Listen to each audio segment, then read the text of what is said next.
Been working on removing this large ash tree here.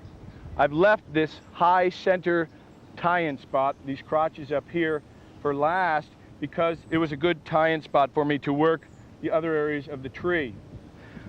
Now I have left a little bit of brush here because when you take those top pieces over, the stem takes a lot of shock. Some of this brush can help dampen some of that shock load. Now, if we look down below me here, there is a small cavity down below me here on the trunk. And so I do have to be careful. I don't want to try to take too large of a top piece out. But we have done an inspection and we feel that it can withstand the load if I take this top out here in two pieces. And then we'll block down some of the wood below me. I don't want to try to take too big of a piece. So we're going to start with this piece here. I'm going to make a face notch, cut out my curve cuts, and I'm going to use natural crotch rigging. And I'm going to run my rigging line through this natural crotch, tie it off, and then run it down to a porter wrap at the base of the tree. Now I'm going to make my face notch. Notice my positioning. I'm tied in up to this other stem here because I don't have a lot to tie around here. Once I put my rigging in, I don't want to have my tie-in spot below here. And this is a small stem, so I don't really want that to be my only tie-in spot. Okay, stand clear, cutting a face notch.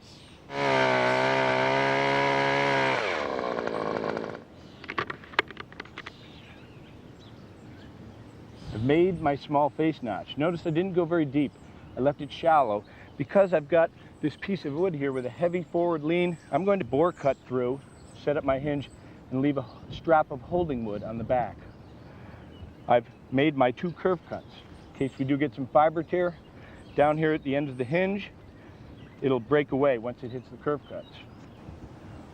Now I'm going to put in my rigging line.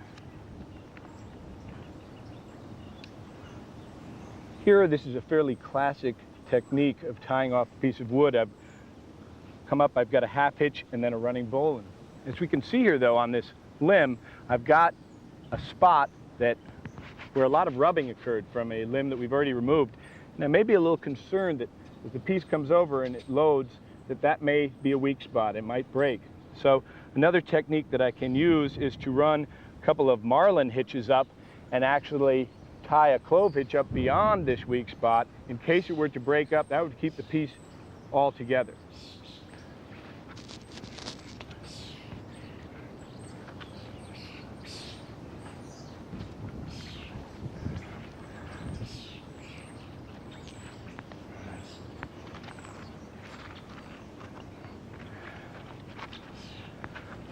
We've set up our rigging.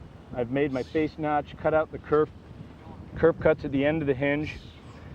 We've set up the rigging with a couple of marlin hitches, finished off by a clove hitch, followed by 2 or 3 half hitches. And we're butt hitching here.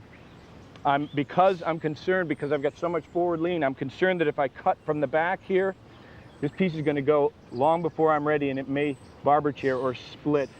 And I'd be in there cutting as the piece goes over. So I'm going to use the bore cut.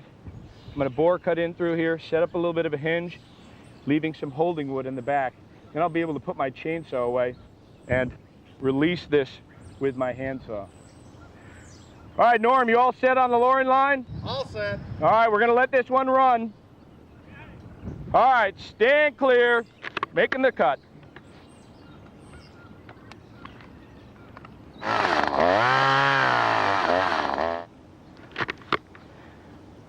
I've made my bore cut, set up my hinge.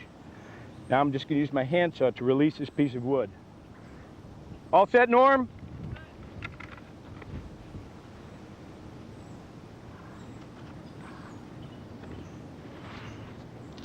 Here she comes.